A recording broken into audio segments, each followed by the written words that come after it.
자, 오늘은 우리 지난번에 몰락하는 사울 두 번째 시간으로 우리 12월 18일 수요 기도회 때 나누었던 말씀을 이어서 함께 보도록 하겠습니다. 먼저 복습하면 사울 왕이 이스라엘의 초대 왕인데 그가 왜 몰락하게 되었을까요?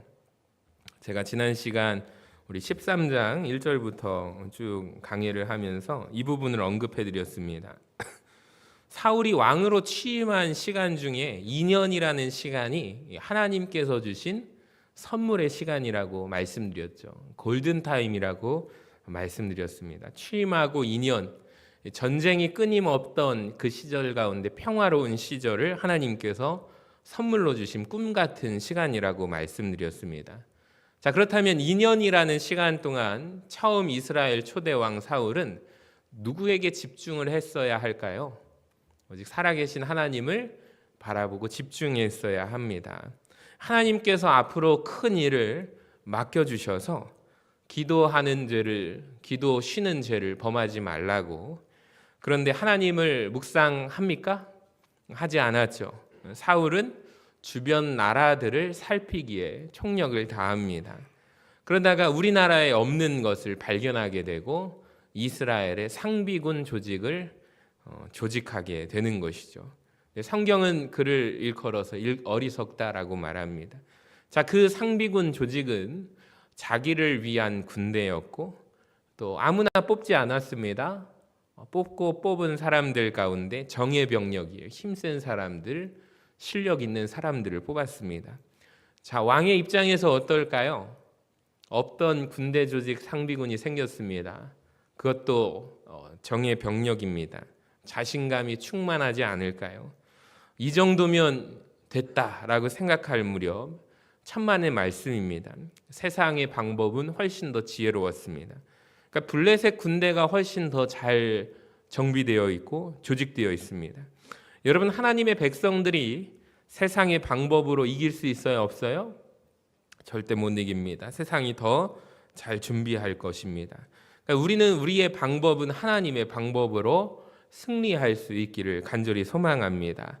자, 오늘 두 번째로 이어서 사울이 가진 문제, 그의 군대가 가진 근본적인 문제가 무엇인지 살펴보겠습니다. 그러니까 사람들이 육안으로 볼 때는 차이가 나는 게 뭐냐면 숫자가 차이 나는 것 같아요. 사울은 3,000명밖에 준비하지 못했고 블레셋을 보세요. 3만 병거 이상 6천 기병을 준비합니다. 보병은 수도 없이 많아서 우리가 볼 때는 숫자 차이라고 생각하게 됩니다. 아닙니다. 여러분, 여호와의 구원은 사람이 많고 적음에 달리지 아니하였느니라. 아멘. 여러분, 그렇다면 그들이 가진 근본적인 문제가 뭘까요? 무공이 부족해서일까요? 아닙니다. 무공이 아주 뛰어난 사람들입니다. 숫자가 부족한 게 아닙니다. 무엇이 문제냐면 6절과 7절을 한번 보세요. 이스라엘 사람들이 위급함을 보고 절박하여, 여기 보시면 숫자가 너무 많으니까 블레셋을 보고 절박해지는 거예요. 어떻게 됩니까? 세상에 굴과 수풀과 바위 틈과 은밀한 곳과 웅덩이에 다 숨어요. 자, 어떤 히브리 사람들은 어디를 건너요? 요단을 건넙니다. 그러니까 요단 동편을 건너갑니다. 그러니까 길르앗 사람들이 거기 있잖아요. 그러니까 강 건너 동편으로 다 도망가고 숨습니다. 자, 그리고 남아있는 백성들의 모습을 보세요. 떨고 있습니다. 아주 난리가 나는 것입니다. 가관이입니다. 이게 문제입니다. 그러니까 사울의 군대의 문제는 무엇이냐면 병력이 작은 게 문제가 아닙니다. 위기 앞에 떨고 있는 것이 문제입니다. 그러니까 더 정확하게 말한다면 떨고만 있는 것이 그들의 문제라는 거죠. 여러분, 인생에서 누구나 위기가 찾아옵니다. 위기가 닥칩니다. 다윗을 한번 볼까요? 다윗도 위기를 만납니다. 그때 성경이 이렇게 말하고 있는데요. 사무엘상 30장 6절을 한번 보시면 백성이 자녀들 때문에 마음이 슬퍼서 누구를 돌로 치려고 해요? 다윗을 돌로 치자 할 때가 있었습니다. 그러니까 엄청난 위기죠. 지금 백성이 돌을 들어서 다윗을 치려고 죽이려고 합니다. 자, 그런데 다윗이 크게 다급하였지만, 크게 위기를 느꼈지만 그의 하나님 누구를 힘입고 여호와를 힘입고 용기를 얻었더라. 아멘. 저는 사울과 그의 군대의 문제점과 다윗의 차이가 여기에 있다라고 생각을 합니다.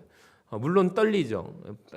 수많은 사람들이 포진하고 많이 있으니까 위기죠. 그런데 다윗은 그 위기 앞에서 하나님 여호와로 말미암아 힘을 얻고 용기를 냈다고 합니다. 자, 그런데 사울과 그의 백성들은 어때요? 떨어요. 어쩔 수가 없죠. 무섭죠. 자, 그런데 하나님이라는 단어가 성경에 등장하지 않습니다. 그러니까 위기 가운데서 사울과 그의 군대는 하나님을 찾지 않는다는 것이 문제입니다. 근데 하나님이 이미 이전에 이 말씀을 주셨거든요. 너희가 전쟁할 때 너희보다 사람들이 많다고 무서워하지 말라. 신명기에서 이미 말씀하셨는데 20장 1절을 한번 보시기 바랍니다. 네가 나가서 적군과 싸우려 할 때 말과 병거와 백성이 너보다 많음을 볼지라도 이미 알려주셨죠? 그들을 두려워하지 말라. 할렐루야. 자, 애굽 땅에서 너를 인도하여 내신데 하나님 여호와께서 너와 함께 하시느니라. 아멘. 여러분 이것을 믿으시기를 바랍니다. 그러니까 사울과 그의 군대 근본적인 문제가 뭐냐면 이 말씀, 하나님께서 이미 이전에 주신 말씀을 기억하지 못했어요.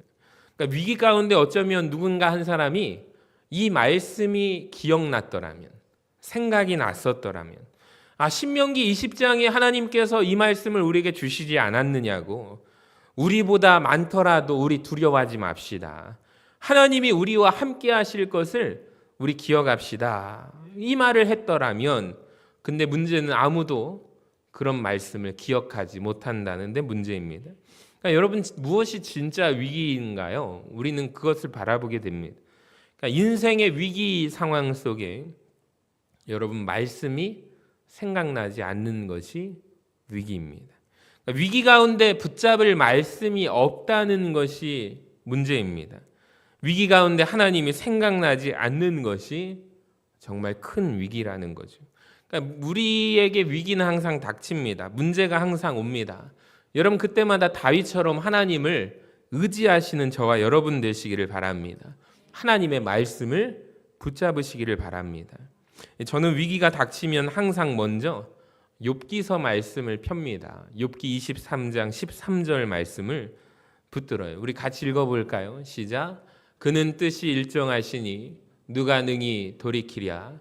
그의 마음에 하고자 하시는 것이면 그것을 행하시나니 그런즉 내게 작정하신 것을 이루실 것이라. 이런 일이 그에게 많이 있느니라. 아멘. 이 말씀을 되뇌이고 암송하고 묵상합니다.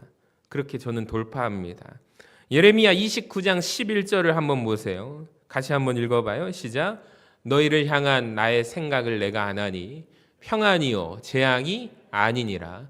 너희에게 미래와 희망을 주는 것이니라. 아멘. 여러분 이 말씀을 붙잡으시기를 바랍니다. 여러분 올 한 해 2025년 여러분에게 위기는 반드시 닥칠 것입니다.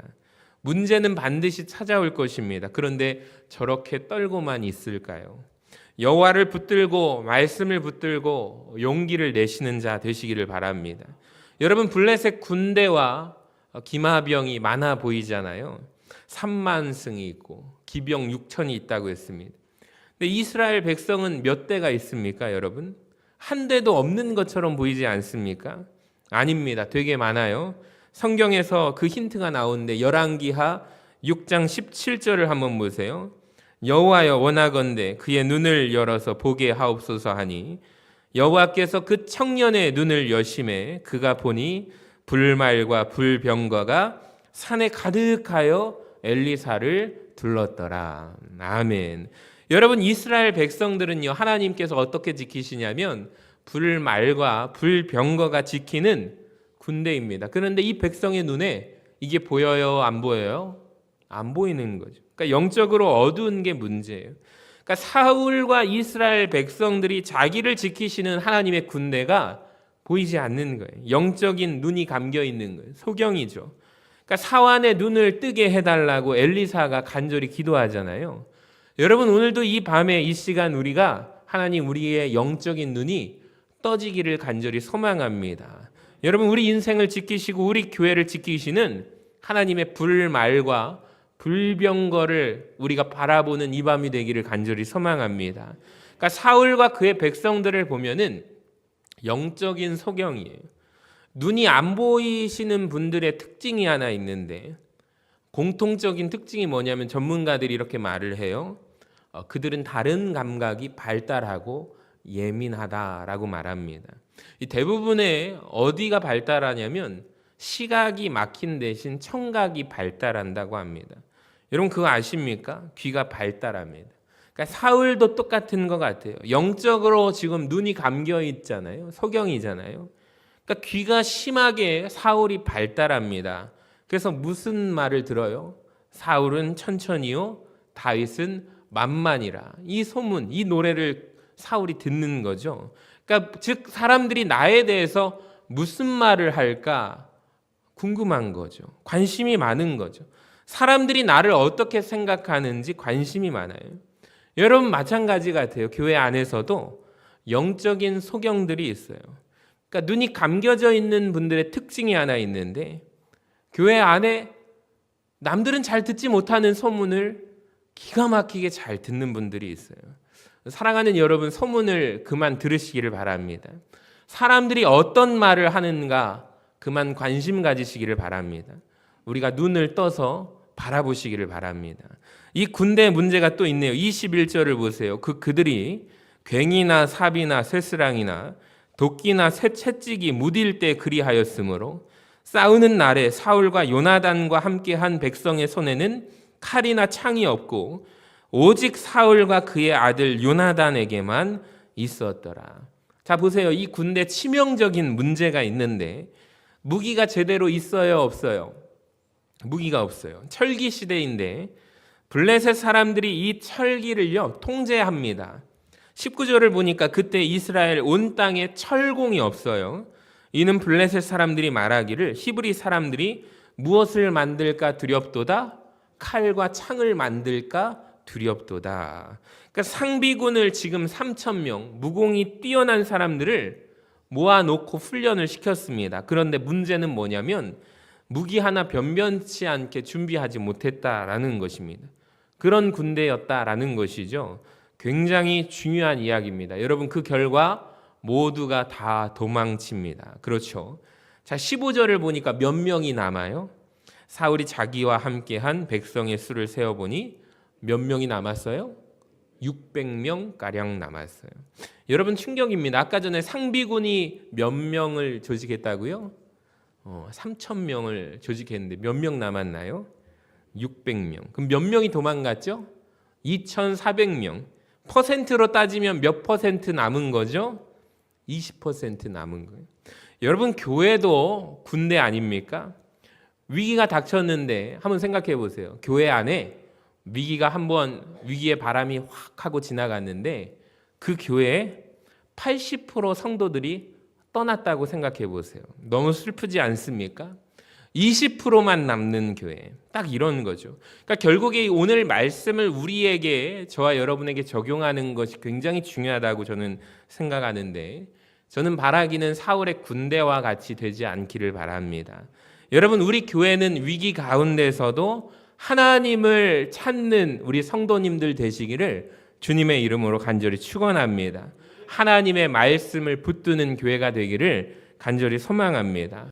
아멘 좀 크게 하시기 바랍니다. 영적인 눈이 떠지는 교회 되기를 원합니다. 무기를 갖춘 교회 되기를 원합니다. 그러니까 영적인 무기를 갖추어야 되잖아요. 결국에 이 말씀은 어떻게 귀결되냐면 에베소서에 나오는 영적인 전신갑주로 우리가 무장해야 되는데 특별히 공격력 무기가 있어요. 뭘까요?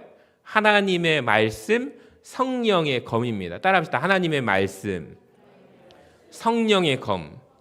나머지는 다 보호하는 방어용 무기예요. 근데 하나님의 말씀, 성령의 검을 가지고 악의 세력과 싸울 수 있는 공격력 무기를 우리에게 주셨다라는 거예요. 그렇다면 교회에 적용해 볼까요? 오늘날 교회 안에 문제가 뭘까요? 무기가 없는 거예요.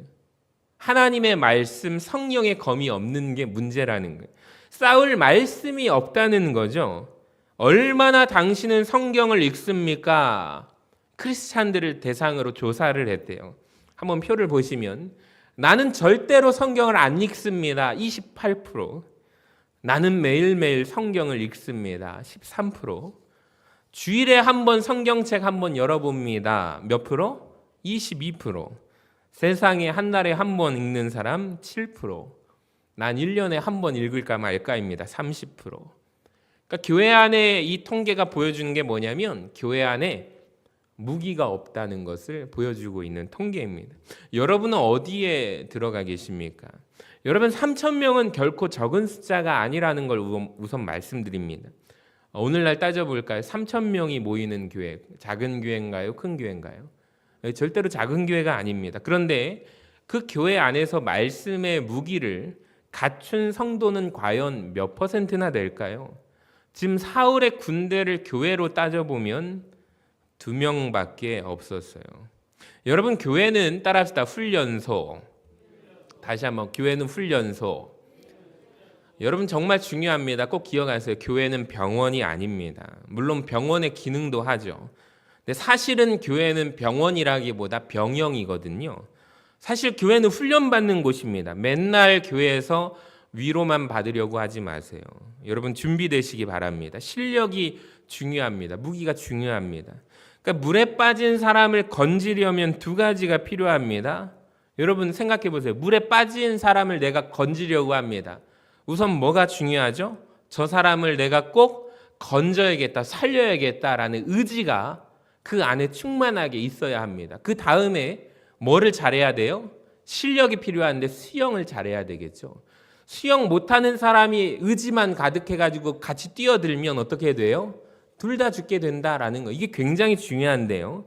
실제로 건질 수 있는 실력이 중요합니다. 근데 교회 안에 오늘날 다 의지만 있어요. 실력이 없어요. 무기가 없어요. 자, 베드로전서 3장 15절 같이 한번 읽어봅니다. 시작. 한번 보여주시면. 없나요? 너희 속에 있는 소망에 관한 이유를 묻는 자에게는 따라합시다. 대답할 것을. 다시 한번 대답할 것을 준비하라. 그러니까 누군가가 너 교회 다니는구나 하면서 하나님은 어떤 분이셔? 예수님은 어떤 분이셔? 목사님은 어떤 말씀을 전하고 너는 어떤 변화를 교회에서 경험해? 우울증에 있었을 때 어떻게 이겨냈어? 라고 하는데 몰라. 기억이 하나도 안 나. 여러분 이런 말을 하면 돼요? 안 돼요?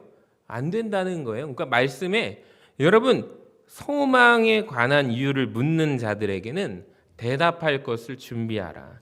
그러니까 실력을 갖추라라는 거. 무기를 갖추어야 한다라는 거. 그러니까 예수님도 말씀으로 이기셨습니다. 여러분 우리가 깨닫는 은혜가 있기를 원합니다. 자, 3번째. 그런데 도대체 사울의 제사가 오늘 본문에 나오는데 왜 도대체 망령되이 여기는 제사일까? 한번 우리 생각해 봅시다. 사울이 뭘 그렇게 잘못했을까요? 사울이 제사 드리고 나서 사실 사무엘이 늦게 온 것도 잘못 아닙니까? 사무엘의 반응이 좀 지나치지 않나? 여러분 이런 생각 안 해보셨나요? 저는 그런 생각 해봤는데요. 13절에 보면은 사무엘이 사울에게 이르되 왕이 망령되이 행하였도다. 사실 그렇게까지 잘못했나 생각하면서 당신을 폐위하고 이제 하나님은 새로운 왕을 세우실 것이다. 이 부분을 한번 묵상하면서 고민을 해봤습니다.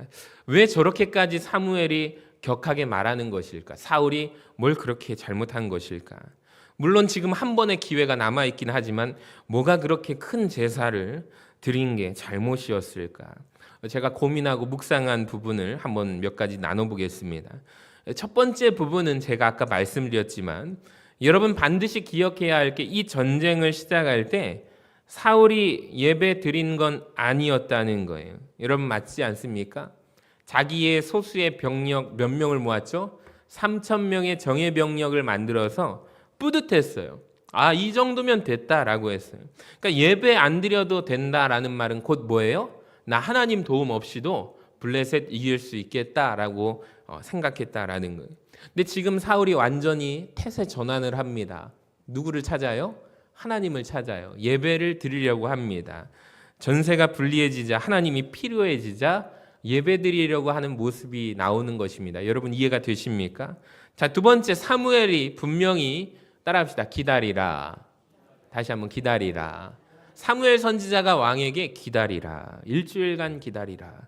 그러니까 물론 사무엘이 좀 늦게 왔지만 약속한 반드시 그날에 도착을 했습니다.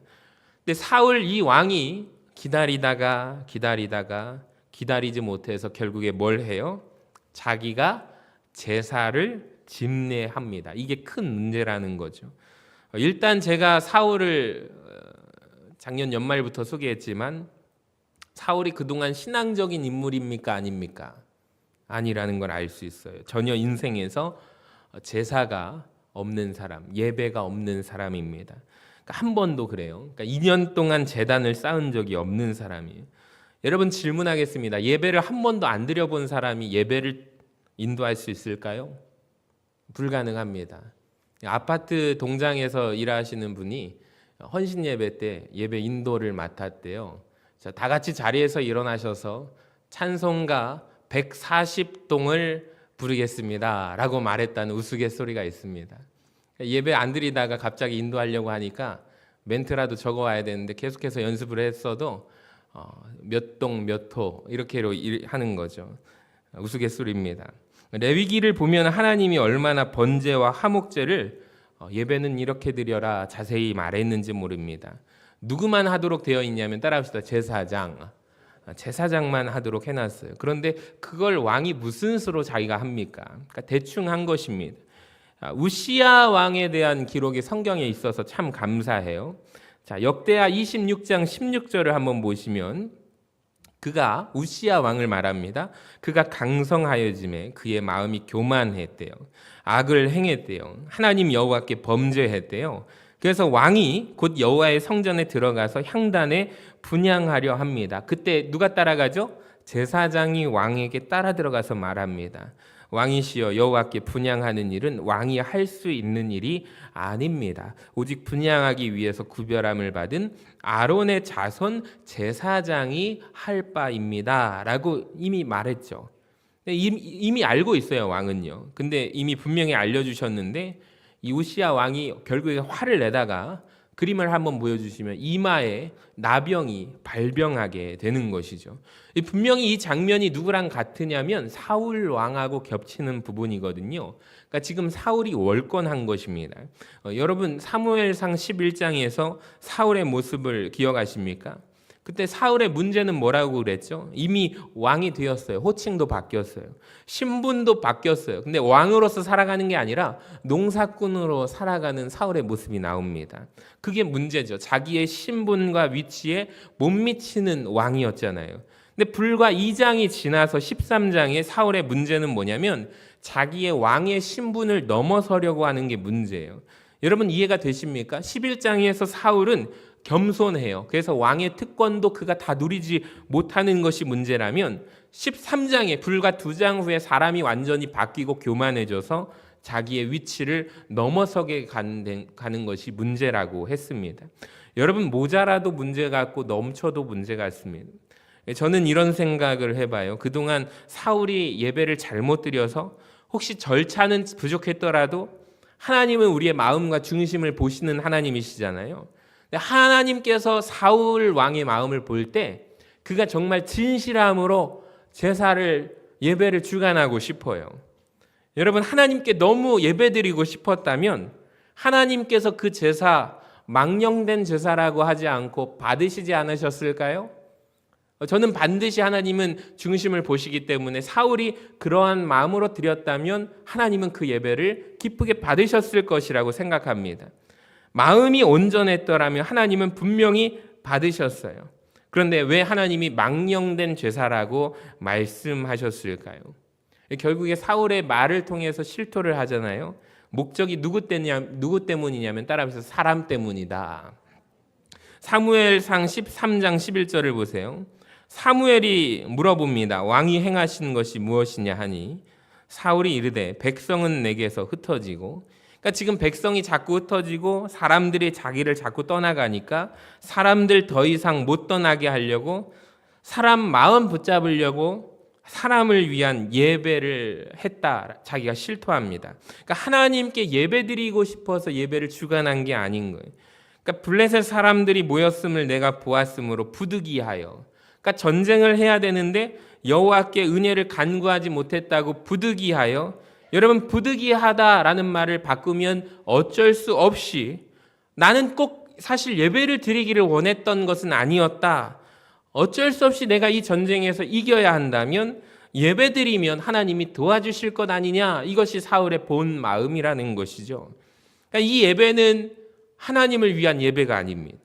그러니까 너무 재밌게도 사무엘상 14장에 이 전쟁이 끝나고 사울이 제단을 쌓았다는 얘기가 나오는데 성경은 이렇게 평가하거든요. 35절을 한번 보시면 우리 같이 한번 읽어봐요. 시작. 사울이 여호와를 위하여 제단을 쌓았으니 이는 그가 여호와를 위하여 처음 쌓은 제단이었더라. 아멘. 여러분, 14장이거든요. 이 14장에 쌓은 제단은 누구를 위하여 쌓은 제단이래요? 여호와를 위하여 처음 쌓은 제단이라는 거예요. 자, 그렇다면 13장에서 쌓은 제단은 하나님하고 전혀 상관없는 예배라는 거죠. 누구를 위한 예배입니까? 사람들을 위한 예배다라는 거예요.